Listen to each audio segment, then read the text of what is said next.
여러분 안녕하십니까? 헬로티비 뉴스입니다. 다음에 포털뉴스 검색 제한 조치를 두고 비판의 목소리가 커지고 있습니다.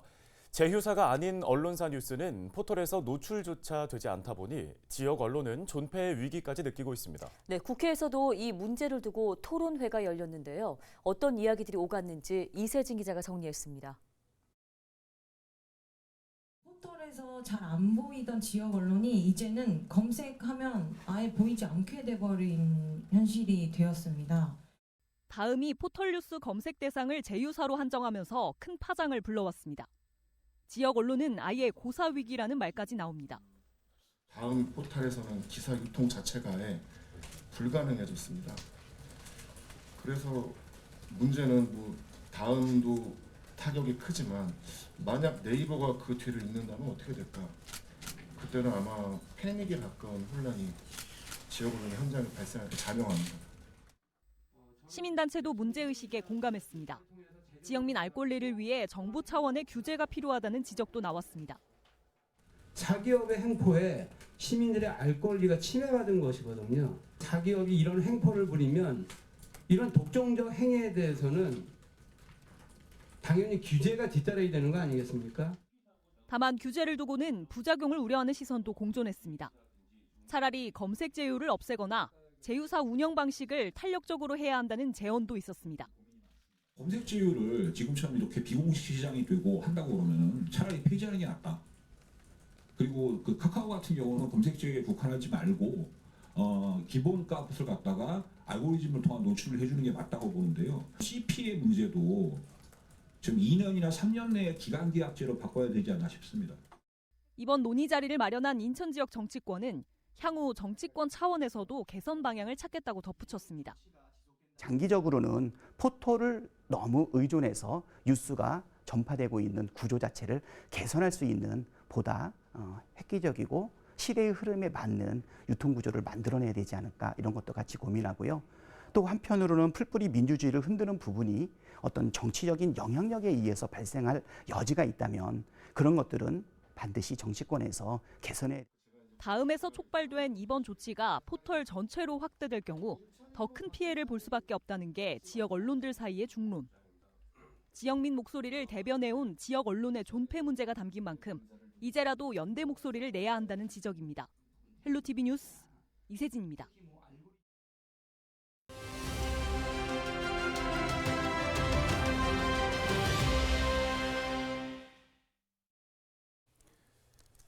우리 지역 단체장과 올 한 해를 돌아보는 시간, 오늘은 세 번째 순서로 강수현 양주시장을 만나봅니다. 올해 양주시에서는 7호선 연장과 서울 양주 고속도로 추진 등 광역교통망 확충에 진전이 있었습니다. 산업단지와 역세권 개발 등도 하나 둘씩 가시화되고 있습니다. 네, 강 시장은 내년에도 경기 북부 중심도시 재도약을 위한 경쟁력 강화에 총력을 기울인다는 계획입니다. 김신혜 기자입니다. 우리 시는 사실 지금 2035년도에 그 인구 50만을 지금 목표로 해서 하여튼 그런 중견 도시로 성장을 하기 위해서 나름대로 노력을 하고 있습니다. 그래서 이러한과 함께 우리 경기 북부의 그 본가로서의 어떤 그 위험을 되찾기 위해서 나름대로 각종 그 인프라나 그리고 일자리 창출을 위해서 나름대로 중점적으로 추진하고 있습니다. 그와 일환으로 해서 은남 일반 산업단지하고 그다음에 양주 역세권 개발 사업 그리고 그 경기 우리 양주에서 일단 그 서울까지 그런 그 도로를 개통을 해서 어떤 그 양주가 경기 북부의 그 중심 도시가 될 수 있도록 그 밑바탕을 준비하고 있습니다. 전철 7호선 그 옥정에서 그 포천 그 109가 그 일단 그 실시 설계 그 적격자가 일단 선정이 돼서 그 내년도에 일단 지금 일단 착공을 좀 앞두고 있고, 그다음에 그 도봉산에서 그 고읍까지 오는 그 장거리 구간이 일단 그러니까 2026년에 개통을 하고, 그리고 옥정 포천 구간도 빨리 추진을 해서 그 2029년까지는 준공을 할 계획으로 있습니다. 그리고 지금 또 우리 시민들의 오랜 수건인 일단 교외선 사업도 지금 한창 진행 중에 있어서 내년도에 일단 개통을 앞두고 있는데 아마 20년 만에 일단 이루어지지 않을까 생각을 합니다. 근데 이게 완료가 됨으로써 그 수도권 내 접근성을 획기적으로 개선할 수 있기 때문에 나름대로 이러한 사업들을 좀 역점을 두고 추진을 해왔습니다. 대한민국의 미래는 사실 우리 그 자라나는 일단 그 아이들한테 있잖아요. 사실 그 학부모들이 교육 전청이 그 멀리 있다 보니까는 많은 그 어려움을 호소하고 계시더라고요.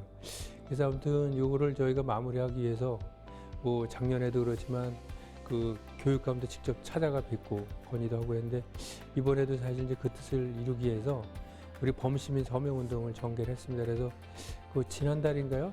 예, 그래서 저기 한 8만 2천 명 정도 서명을 받아서 교육감을 직접 찾아뵙고 교육감님한테 그 건립을 좀 건의를 했습니다. 그리고 또한 일단 저희가 국제 스피드 스케이트장 지금 유치를 지금 그 추진하고 있는데 이게 성공이 되면은 그 먼저도 이제 저희가 건의를 했지만 그 경기 북부 지역의 체육 중고등학교를 일단 그 우리 양주에 건립을 해서 어떤 양주가 진짜 옛 명성도 되찾고 그다음에 지역 경제나 그 교육 인프라 그 세 가지를 좀 한꺼번에 얻을 수 있는 그런 좀 좋은 그 계기로 만들기 위해서 노력하고 있습니다.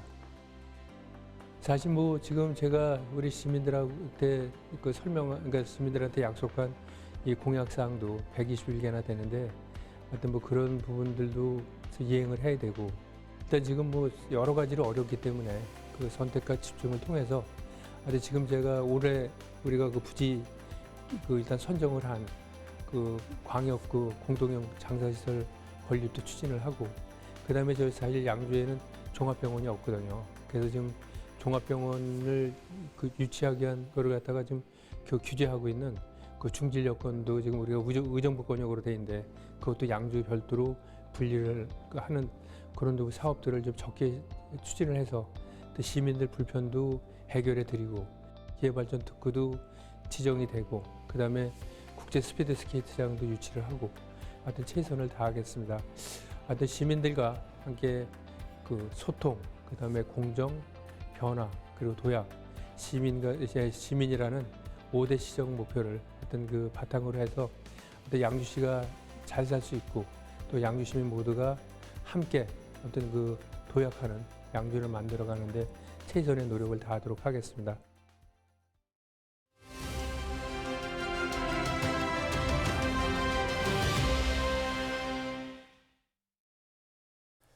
일산 테크노밸리에 이어서 경기 북부 대개발을 이끌 양주 테크노밸리 공사가 지난 5일 착공했습니다. 조성 사업 성공을 위해서 이 시점에 고민하고 추진해야 할 것은 무엇일지 말씀 들어보겠습니다. 네, 경기도의회 박재용 의원이 전화 연결되어 있는데요.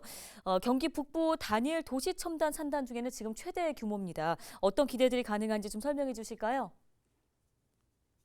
경기도의 경기 북부 대개발이란 비전 핵심의 양주 테크노밸리가 있습니다.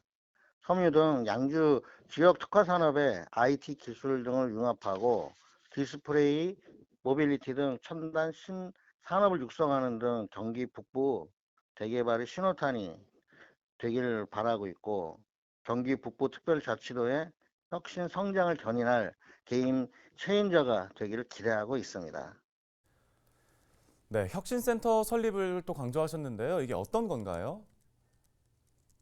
경기 양주 테크노밸리 내에 첨단 산업 유치 등 양주시 산업구조의 고도화를 위해 벤처기업 육성과 지원을 해서 경기 북부 혁신센터의 건립을 필요로 한다라는 내용입니다. 그래서 판교에서 추진한 테크노밸리 사업의 성공 사례를 살펴보면 공공지도로 인프라 부족을 극복해 기업과 청년 인재가 모여들 수 있는 혁신 생태계를 조성하는 것이 얼마나 중요한지 알 수 있습니다. 이러한 사례를 볼 때 경기 북부 혁신센터 조성을 통한 다양한 기업 혁신 서비스 제공이 꼭 필요합니다.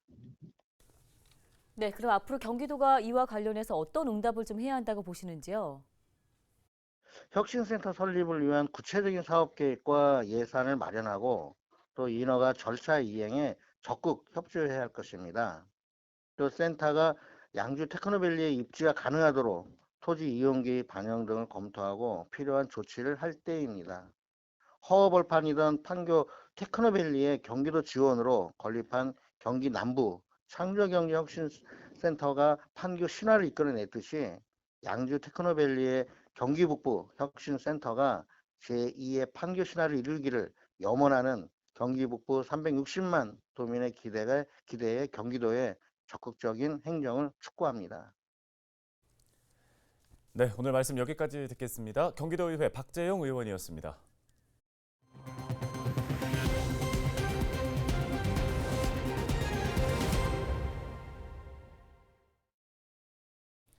문화체육관광부가 연천 구석기 축제를 2024-2025 문화관광축제로 선정했습니다. 문체부는 올해 전국 약 1,200개 지역 축제 중 문화적 가치와 관광 상품성을 인정받은 25개를 문화관광축제로 선정했는데요. 연천 구석기 축제는 2025년까지 한국을 대표하는 문화관광축제로 정부의 지원을 받게 됩니다. 한편 제31회 연천 구석기 축제는 내년 5월 3일부터 6일까지 나흘간 연천 전곡리 유적 일대에서 펼쳐집니다. 포천시와 경기 북부 보훈지청이 포천시 거주 제대 군인 취업 지원을 위한 업무 협약을 체결했습니다. 이번 협약에 따라 경기 북부 보훈지청 제대 군인 지원센터는 포천시에 거주하는 제대 군인의 재취업 지원 업무에 적극적으로 나선다는 방침입니다. 포천시 또한 제대 군인 전입 지원금 지급과 재취업 직업교육 프로그램 운영 등 제대 군인의 지역사회 정착을 위한 지원 사업을 확대해 나갈 방침입니다.